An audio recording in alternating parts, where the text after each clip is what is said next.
what I want to share with you today is, I think the patients that sometimes vex you the most or like really challenge you the most are those that you think, but this is a simple sprain, and why are they so difficult? Okay, why can't I get it right?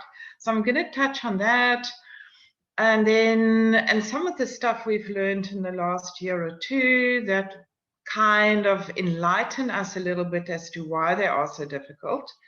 Now, I think when it comes to ankles, there's a lot of myths. So I'll talk about that. Then I will talk a little bit about the patient we're dealing with. I'm going to talk about us as physiotherapists and some of our beliefs around ankles. And then maybe we're just missing something, okay? So I will talk about the things that easily get missed, some of the investigations, field tests, and then anything else that's come. All right, so when I looked at it, so in the report, they do report about the cuboid. So there's your cuboid. All right. So it looked like the cuboid almost got a little bit squashed. All right. So between the calcaneus and the toes, that cuboid got nicely compressed. But it didn't displace and it didn't fracture. But you can see, I just want to go quite slowly. There's a bit of injury, and there's quite a bit of injury, okay?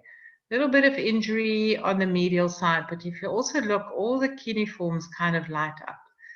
So then I thought, okay, even though I don't know if he landed on his toes or on a flat foot, and looking, and going back, looking at the toes and what the toes look like, he probably landed on his toes.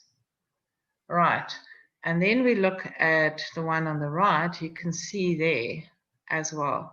So it does look like he landed on his toes with almost, or on his forefoot with his toes hyperextended. And then looking to the right, you can see all the amount of bruising underneath there.